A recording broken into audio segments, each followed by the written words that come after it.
welcome.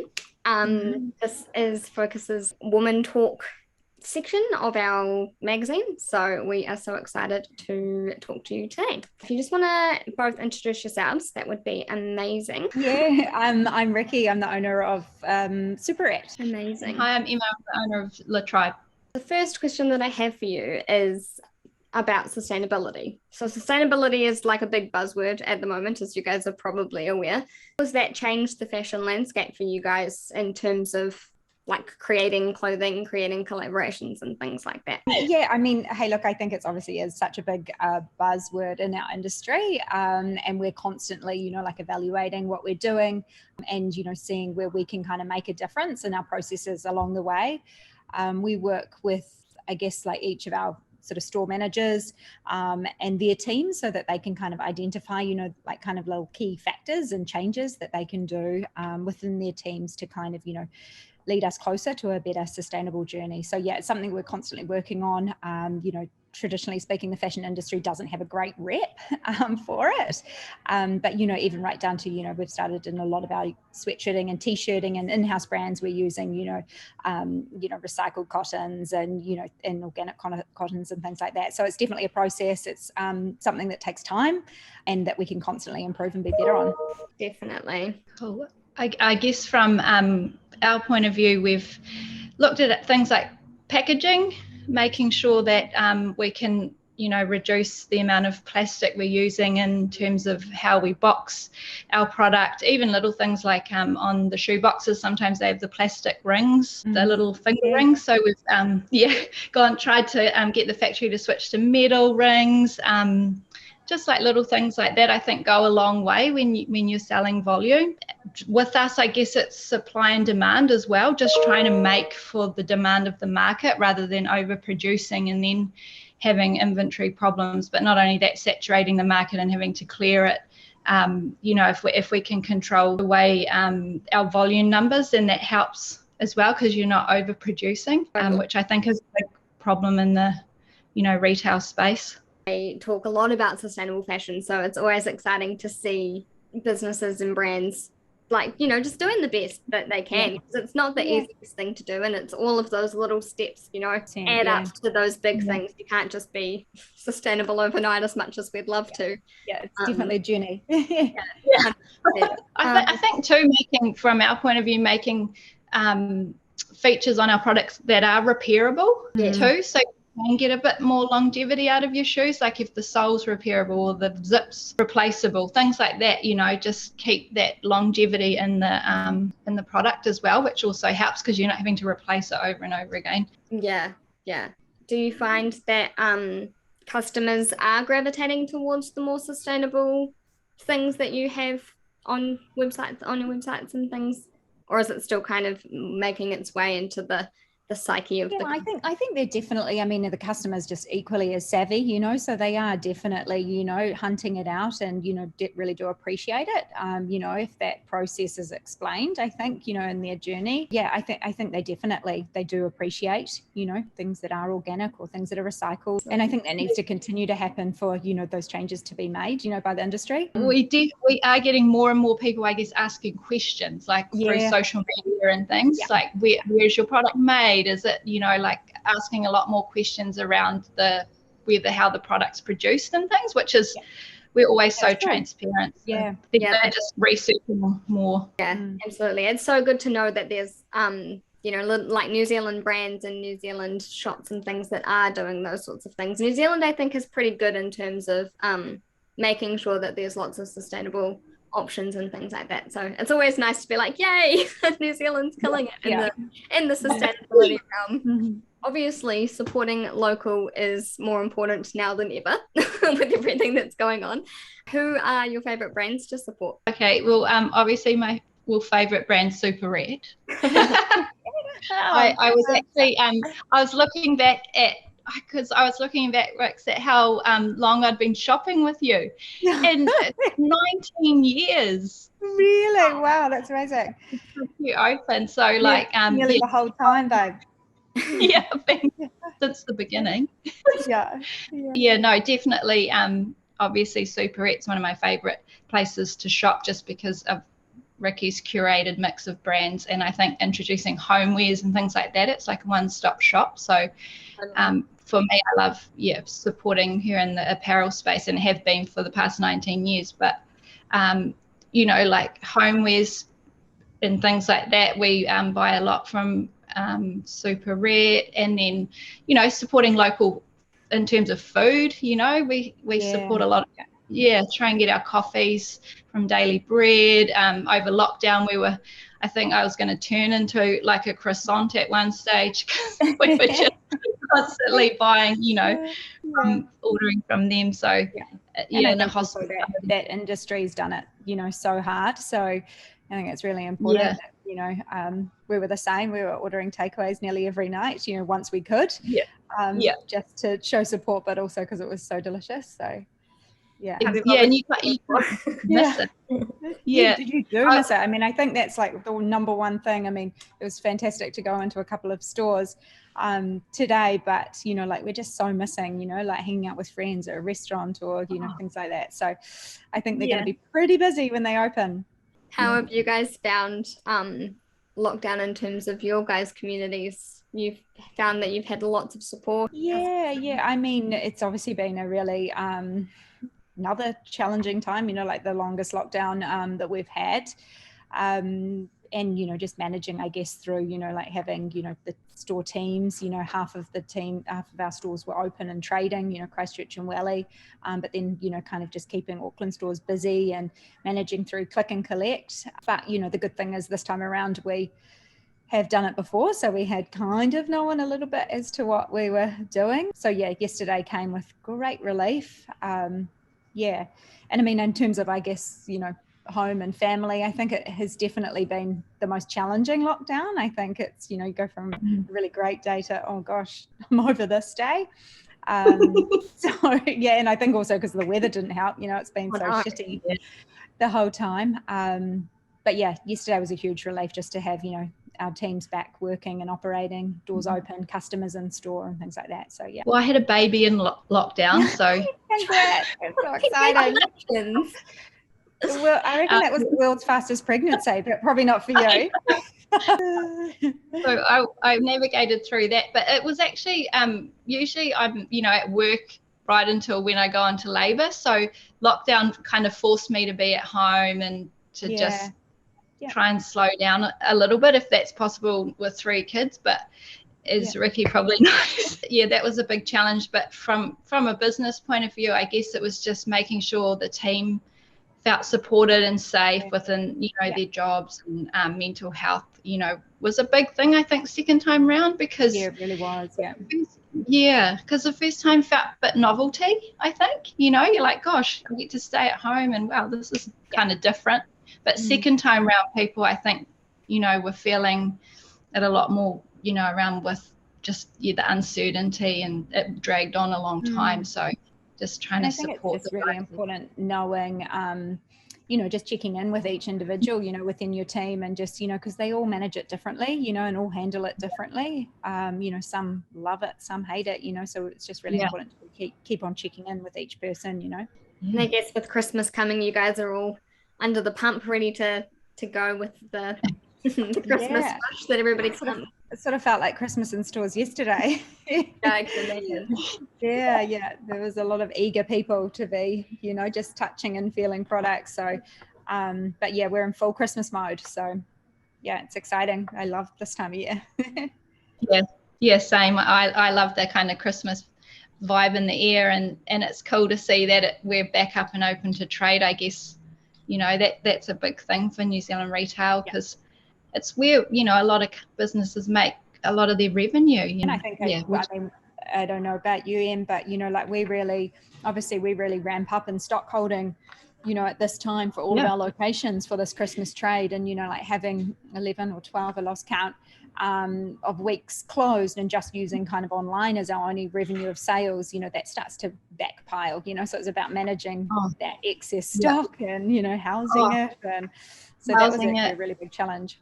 We're in the same boat, carrying that much inventory, and because, you know, fashion is very seasonal, and fashion comes and goes, you're like, you've got this small window to make hay while the sun shines. So it's got to be a good Christmas.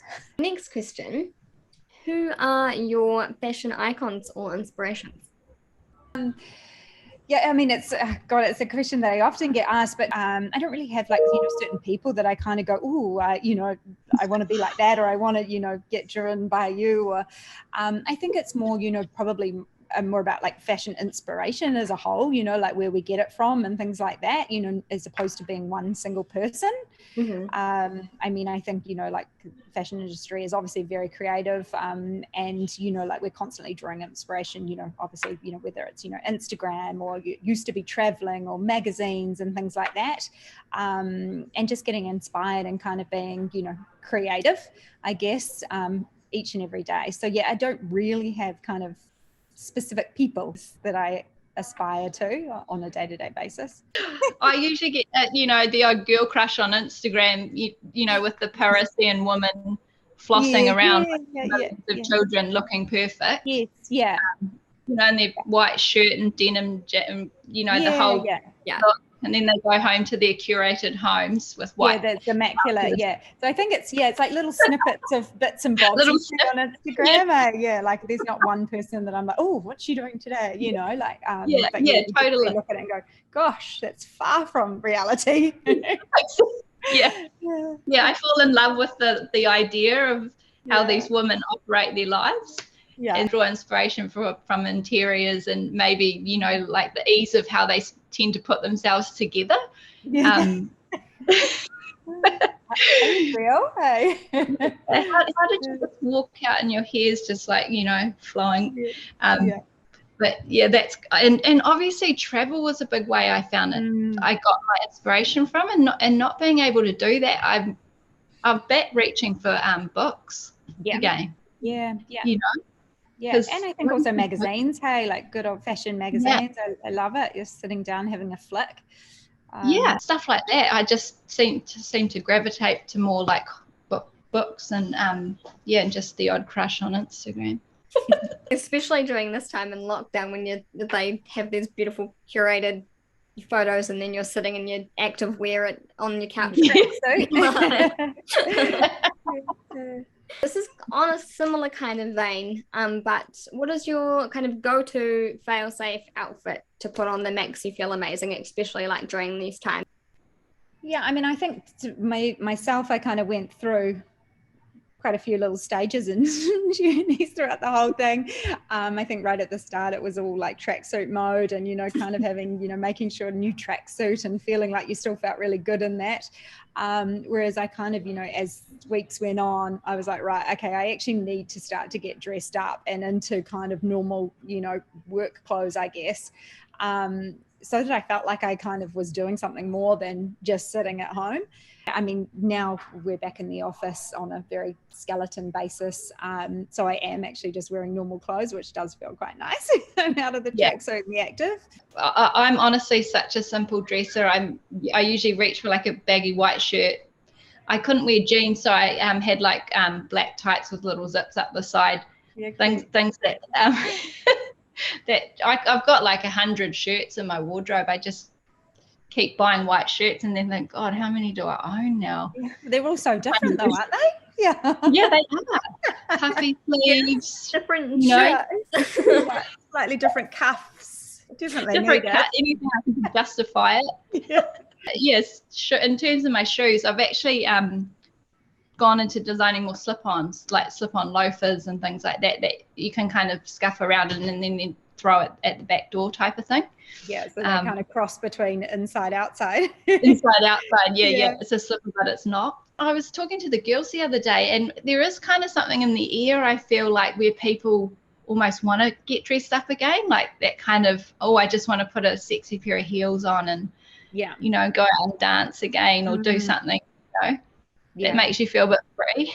Yeah, I was gonna say that's probably quite like a hard place to navigate in between the still being kind of in lockdown and then the people wanting to be free and footloose. In terms of like designing. I mean, when was the last time we put a pair of heels on? Hey, exactly. A while. Yeah. And that's so probably why we've just done a collab of slippers. Yes. Yeah. Perfect time. Yeah. Oh, well, you've got to have a good pair of slippers anyway, regardless of lockdown. Yeah. Absolutely. That leads perfectly into my next question, which is, what is your favorite color from the collection of the slippers? Yeah. Mine's the pink ones. Well, in saying that, I mean, we've also collabed on the green pool slide, the rubber pool slide, which, I mean, that color for me at the moment, I'm loving, that Kelly green. Yeah, I guess to be honest, there's actually a lot of like kind of real pop colors around this season. So yeah, both of those colors are pretty exciting. I love that, Kelly. It's so crisp, that green color. Yeah, I can't wait for I it reckon to on drop. tan feet it's going to look so, yeah, it's going to look beautiful. I think bright colors too lift people's moods, which is important too at the moment. I think, especially when they're shopping and they see them, it's like, oh, that's fun. Yeah. You could see, I mean, even in store yesterday, and there is a lot of bright colors, in store. They were just, like just smiling, like at the racks, and it was so cool. Yeah. It was awesome. So puts you in the mood.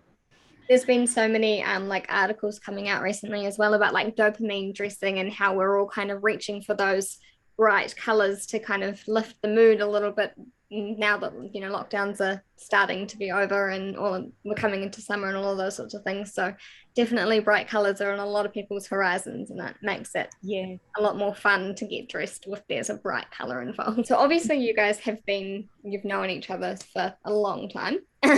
How did you guys come up with this like particular collaboration? Done like quite a few collaborations, hey, over the years, and I mean, often we will do one at Christmas time, because that's kind of what we do at Superette. We sort of collab with, like our top brands, and do something a little bit fun and exciting that's limited and special to Superette. I think this Christmas we've gone quite poppy with our kind of like concept. It's all about checkers, it's bright colors, and I guess that's exactly what the slipper collab is. It's a little bit of fun, nothing too serious, and very kind of, I guess, timely with the situation we're in and have been in.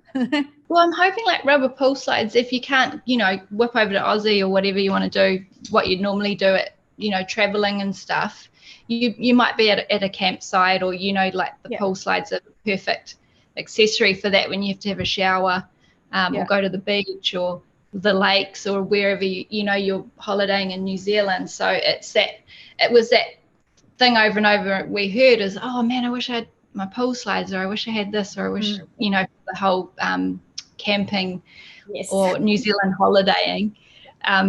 And it's so cool, because when we first started La Tribe, we went to Rickie and we were like, oh, hey, there's a boat here. Would you like to collab with us?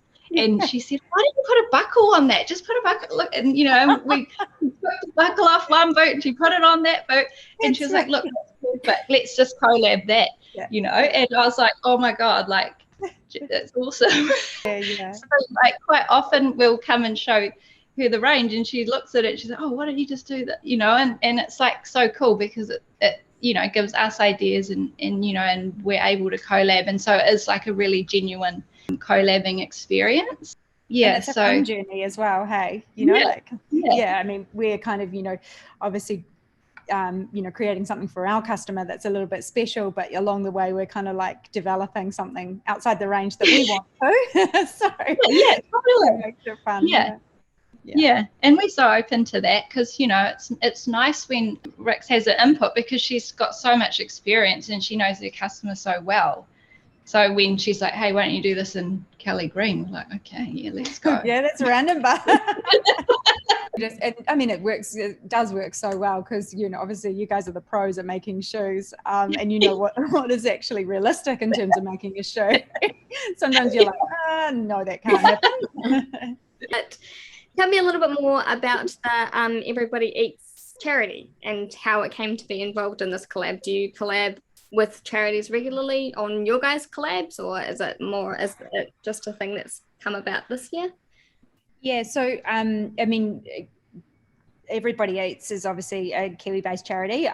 We partnered with them last Christmas, they're basically, you know, feeding Kiwis in need, which is awesome. We have, like every single year, we've done gift wrapping in store, which everybody loves, you know, because it's something a little bit, you know, special and beautiful packaging. And so last year we actually had been to one of the Everybody Eats restaurants, you know, where, you know, anybody can go, whether you are paying for a meal or you're someone that can't pay for a meal. And a lot of, you know, kind of Kiwi suppliers then donate produce or food to those restaurants, and they cook them up so that you can eat. So we actually went to one of those restaurants and got inspired, and we were like, wow, what these guys are doing is awesome. And so that's where we came up with the concept of integrating it into our gift wrapping as of last year. So it went really well last year. We raised you know, over $10,000 for Everybody Eats. So we're partnering with them again this year, which is super exciting. So that's so cool. So you will continue to keep partnering with them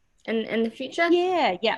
And we kind of, we'll keep kind of on that journey, you know, with them as to what they do. I mean, they started off obviously very much Auckland based, but now they've, you know, got pop-ups, you know, in other parts of the country as well, which is really cool. So yeah, but I do think supporting local is so important, you know, because it just supports the whole, you know, community, because you know, we're employing locals in our businesses, you know, so by buying in our stores and retail over Christmas just will help, you know, Auckland bounce back, I think, faster. Yeah, and hopefully we'll have an amazing Christmas. You know, Kiwis are really pumped to have a great Christmas and kind of, you know, start that Christmas spirit early. So I think it's going to be a good one.